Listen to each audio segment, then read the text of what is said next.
ing ngarsa sung tulodo, ing madya mangun karsa tuturi handayani. Bagaimana toh kita di depan itu sebagai teladan, bukan contoh ya. Iya. Antara contoh dan teladan kita harus memahami, itu berbeda.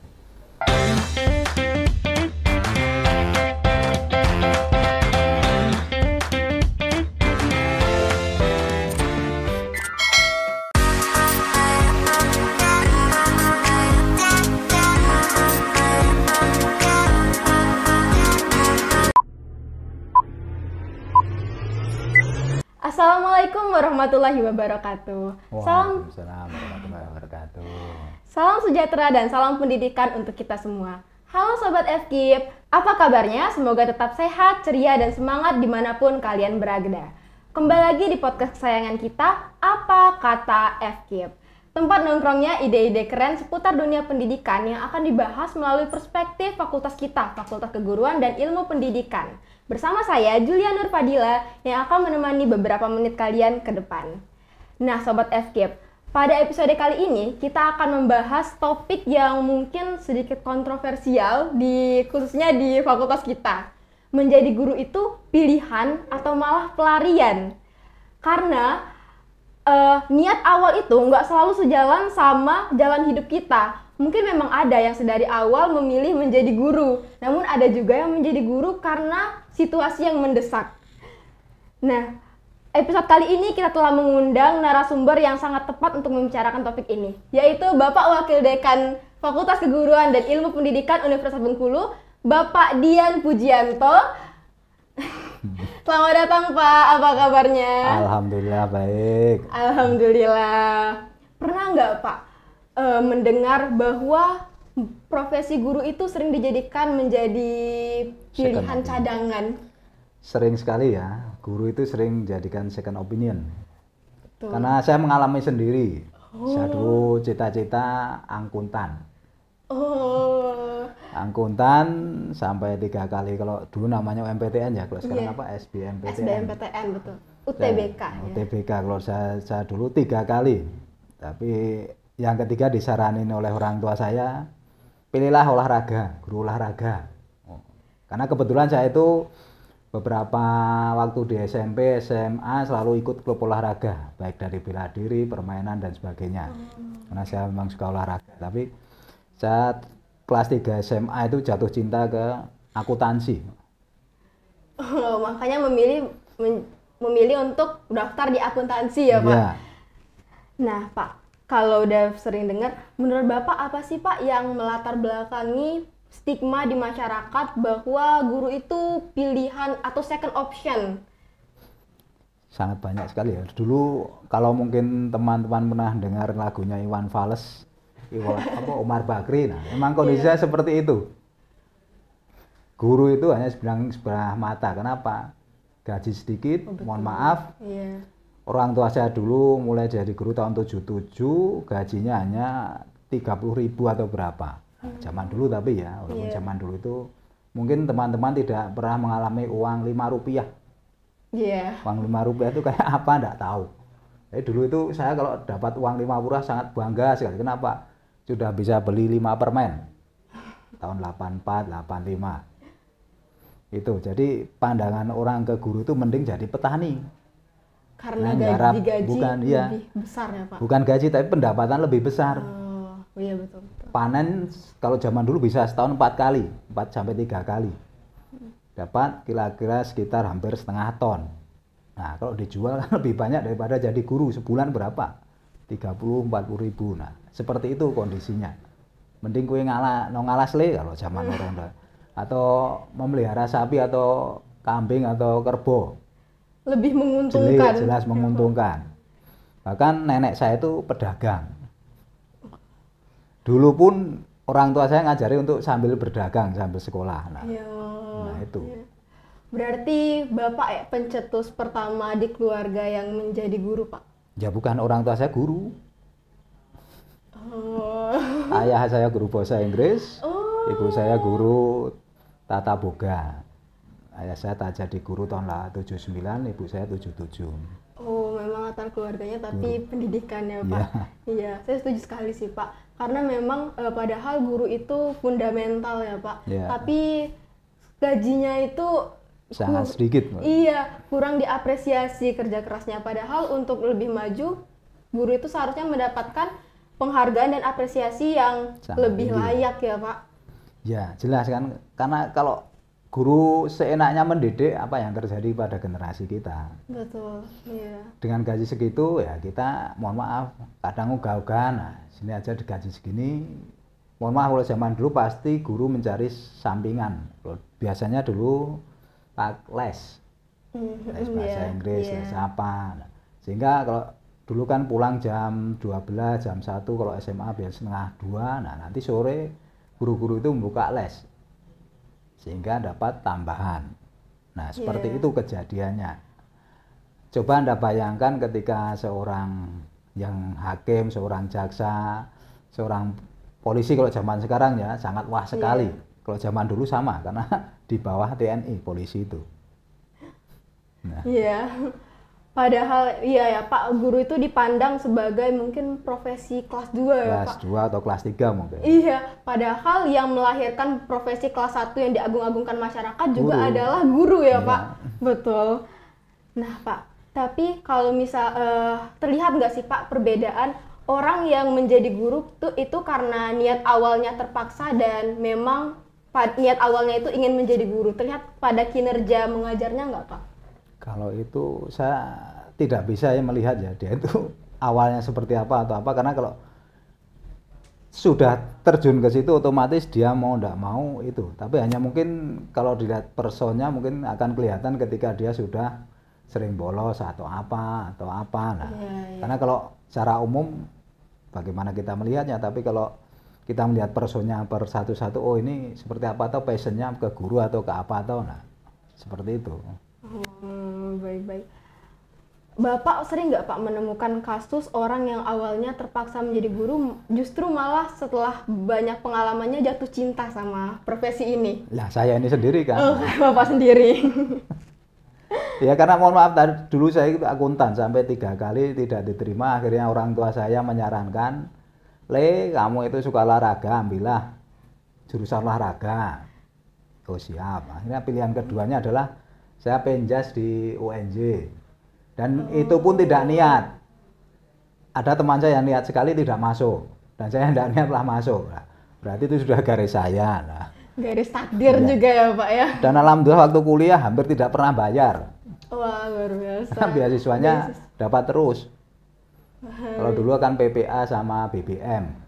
Saya tidak dapat hanya di semester 1 karena dulu belum bisa apply, dan semester 8 karena sudah lulus.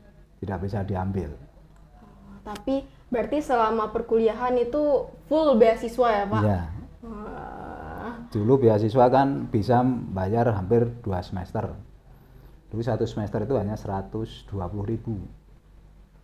Beasiswa BBM 700, PPA 900 setahun. Nah Pak, kita ini kan guru sebenarnya di bawah sistem pendidikan ya Pak. Nah, apalagi untuk guru negeri. Nah, menurut Bapak, sistem pendidikan kita saat ini itu udah baik belum sih Pak untuk menghilangkan stigma di masyarakat bahwa guru itu menjadi pilihan cadangan atau malah mungkin menambah alasan di masyarakat sistem pendidikan kita? Sistem pendidikan kan kita mengacu ke bagaimana mendidik. Jadi mungkin kalau mau membuat stigma guru itu sangat bebas, ya tadi dari sistem penggajiannya. Kalau dari sistem pendidikan kita itu, entah saya itu sejak saya SMA sampai dari saya sekolah ya, hampir setiap mohon maaf sebelumnya zaman Soeharto masih agak lumayan karena ada evaluasi minimal 10 tahun. Tapi sekarang setiap ganti menteri pasti ganti kurikulum kan. Itu kan membuat anak kita itu lulusan dari sistem pendidikan yang mana atau kurikulum yang mana. Nah itu yang jadi pusing. Sedangkan negara-negara maju mengevaluasi sebuah kurikulum itu minimal adalah 22 tahun. Melihat dari si anak ini awal masuk sampai dia itu sampai lulus kuliah. Baru dievaluasi. Baru dievaluasi ya, Pak? kekurangannya Iya. di mana? Di TK-nya, di SD-nya, di SMP-nya, di SMA-nya atau di kuliahnya. Itu baru bisa dievaluasi secara keseluruhan. Tapi kalau parsial per 4 tahun ini anak ini lulusan kurikulum KBK, lulusan CBSA atau lulusan yang kurikulum mana? Kita tidak tahu. Nah, jadi bagaimana kita akan membangun bangsa dari awal aja kita sudah keliru, mohon maaf ya. Jadi itu kalau saya lihat dari perbandingan kurikulum dari negara-negara maju pendidikan. Mereka tidak berani sembrono merubah sistem pendidikan secara instan. Mereka pasti memikirkan si anak ini lulusan dari sistem yang mana. Generasi tahun ini lulusan sistem yang mana. Tahu. Tapi kalau kita sekarang Anda itu lulusan dari KBK, CBSA atau kurikulum K13 atau kurikulum yang mana? Selalu berganti ya, selalu Pak, berganti. Ya? 4 tahun. Setiap 5 tahun ganti, 5 tahun atau kalian itu lulusan dari Merdeka Belajar. Nah, bagaimana kita akan melewati setiap kurikulum itu kalau hanya 4 tahun, sebenarnya anaknya itu terus. Seharusnya bisa dievaluasi lebih lama ya. Harusnya. Mungkin itu salah satu tips ideal untuk mengurangi stigma ya Pak ya. Selain tips itu ada lagi nggak Pak yang bisa Bapak berikan untuk menghilangkan bahkan pandangan guru itu cuma menjadi second choice? Ya itu tadi sebenarnya guru itu kalau bisa seperti profesi, mohon maaf, seperti yang saya cita-citakan, akuntan. Zaman dulu sudah jujutan, zaman era Soeharto itu akuntan sudah gajinya guru hanya sekitar 300.000, akuntan sudah 3-4 juta. Motor itu harga satu motor dulu hanya sekitar 2 jutaan zaman Soeharto. Yang model Grand atau kalau zaman dulu Volkswagen, nah itu hanya 2,5. Ya, akuntan satu kali gaji 3 juta, guru 300.000. Jadi kalau mau beli ya kredit. Gapnya besar sekali ya Pak. Gapnya jauh sekali. Nah seperti itu, makanya gimana mau istilahnya mau membuat image-nya tinggi.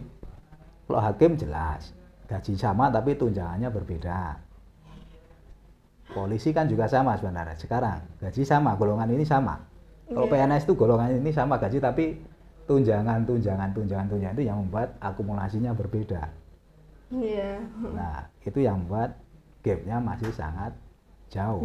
Waduh gajinya kalau kita sekarang katakan gaji golongan 4 sudah sampai 4 juta. Wah. Tapi coba Anda bayangkan bahwa ke Hypermart 4 juta dapat apa? Di zaman sekarang apalagi ya Pak. Betul. Nah, kalau dari UNIP sendiri ada nggak sih Pak langkah preventif untuk mungkin memajukan atau me-level up lulusan-lulusan fakultas kita yang nantinya di masa depan akan menjadi guru? Karena kan Pak, guru itu juga menjadi salah satu faktor atau alasan masyarakat berpikir guru itu digugu dan ditiru. Iya. Nah, kalau di kami jelas kami selalu membuat aturan-aturan bahwa, mohon maaf karena saya dari Penjas ya, saya membuat aturan-aturan yang saya adopsi dari saya kuliah dulu. Kenapa toh guru Penjas harus rapi ini itu? Nah, karena guru Penjas itu adalah sebagai contoh di depan. Jadi kalau bisa itu seperti apa yang disampaikan Ki Hajar Dewantara, kita itu harus ing arsa sung tulodo, ing madya mangun karsa tuturi handayani. Bagaimana toh kita di depan itu sebagai teladan, bukan contoh ya. Antara contoh dan teladan kita harus memahami, itu berbeda. Kalau contoh itu bisa bagus dan jelek. Kalau teladan itu jelas contoh yang bagus. Nah, bagaimana kita memberikan contoh yang bagus? Ketika guru itu contohnya yang bagus apa toh? Mohon maaf, di tempat-tempat kita ya masih karena kebebasan merokok itu ya mahasiswa merokok sembarangan. Nah, kan kalau di Penjas saya larang, otomatis ngerokok di area kampus nilainya otomatis di akhir semester. Nah itu aja. Nah tujuannya apa? Tujuannya dia agar ketika di sekolah besok lulus dia tidak terbiasa merokok di area sekolah. Kalau sudah di luar silahkan. Betul. Nah, ketika seperti itu kan, mohon maaf, banyak saya dulu sekolah itu, guru saya merokok kok. Nah, kan ditanya seperti itu. Pak, ya. Itu pernah teman saya SMA ya, Bapak itu merokok kok, masa saya enggak boleh. Nah, Karena murid mencontoh guru gurunya, ya Pak. Iya. Kalau Anda sebagai guru akan diberikan itu apa jawaban Anda? Nah. Ya, harusnya kita memberikan contoh yang baik, bukan malah mencontohkan yang jelek-jelek ya Pak. Itu, seperti kalau kegiatan di kelas ya harusnya sesuai dengan baju di kelas. Kalau di lapangan ya sesuai dengan baju di lapangan. Nah, itu kalau di prodi kami, usaha kami seperti itu, sehingga betul-betul lulusan di kami itu berbeda dengan lulusan yang mohon maaf yang di luar dari UNIP. Nah, agar lebih disiplin, iya. Pak ya tujuannya. Baik. Nah Pak, kalau misalnya kan banyak nih Pak ya, apalagi mahasiswa sekarang itu banyak fenomena yang namanya salah jurusan. Untuk apa sih Pak tips agar yakin sedari awal kalau mau mengambil jalur menjadi profesi guru ini atau jalur lain? Bagaimana, ada nggak sih Pak tipsnya? Ya sebenarnya harus kita pelajari kesenangan kita itu apa toh. Nah itu kan, kalau karena itu harusnya kita berdiskusi dengan orang tua kita, karena yang tahu kita sebenarnya orang tua kita itu seperti apa toh. Kalau kita menilai diri sendiri, saya itu bagus. Mohon maaf, saya cerita zaman saya SMA itu saya akuntansi nomor 1 mungkin di sekolah itu waktu itu. Maka saya cita-cita itu. Nah, tapi ketika orang tanya, walaupun kamu bagus akuntansi, kamu levelnya tidak bisa sampai itu. Tapi kalau kamu ke olahraga, kamu bisa karena kamu dari kecil suka olahraga dan ikut klub-klub olahraga. Nah, itu pandangan dari orang lain. Kalau kita memandang diri sendiri pasti, nah saya lebih bagus ini kok. Nilainya ini, rankingnya terus ini. Jadi menanyakan pendapat dari orang lain, karena kalau di penelitian kan ada istilah triangulasi. Nah, triangulasi itu mencocokkan data dari 3 expert. Nah, maka kita juga harus mencari orang lain untuk melihat diri kita itu seperti apa atau di pandangan orang lain. Kalau di pandangan kita pasti kita itu sempurna, perfect. Saya ganteng sendiri, saya paling baik sekali, orang lain suka ini, suka membantu, tapi belum tentu orang di sekitar kita seperti itu. Nah, itu gunanya kita mencari pendapat diri kita ke orang lain. Mungkin tips untuk Sobat FKIP yang sedang menonton ini Pak, agar tetap yakin untuk menjadi guru dan tidak apa ya Pak, tidak merasa gengsi untuk memiliki, karena beberapa mahasiswa tuh masih merasa menjadi guru itu sesuatu yang gengsi. Kan? Percaya, guru itu profesi yang sangat mulia. Kenapa? Di situ bagaimana kita mendidik anak bangsa. Generasi bangsa itu ada di tangan kita, sehingga ada kebanggaan tersendiri. Saya mulai merasa bangga kenapa? Ketika mahasiswa saya sudah jadi kepala sekolah, sudah jadi pengawas. Ternyata didikan saya yang ini, saya lihat ya, beberapa mahasiswa yang sesuai dengan arahan saya itu sudah jadi kepala sekolah, jadi pengawas, yang angkatan 2010, 2009, jadi dosen dan sebagainya. Dosen pun tidak diterima hanya di UNIP, tapi di Kalimantan, di Jawa juga ada. Nah, itu kan sebuah kebanggaan. Ternyata didikan Bengkulu tidak kalah juga dengan didikan dari universitas-universitas gajah yang lain. Nah, itulah sebuah kebanggaan. Karena kalau di daerah rata-rata sudah, kalau dimasuk di kantor mereka paling tidak sudah menjadi kepala seksi atau apa. Nah, itu akan terasa naik kebanggaan. Wah, ketika ke sana ternyata Pak ini sudah ini. Waduh. Nah, berarti tidak rugi saya dulu membimbing Anda, memarahi Anda. Nah, ketika ingat saya marahi gimana? Wah, terima kasih Pak mengingatkan. Itu yang selalu disampaikan mereka-mereka yang sukses. Nah, alhamdulillah. Alhamdulillah. Rasa bangganya itu ya Pak ya yang harus kita pertahankan, karena kita ikut membantu menyiapkan masa depan untuk masyarakat Indonesia ke depan ya Pak.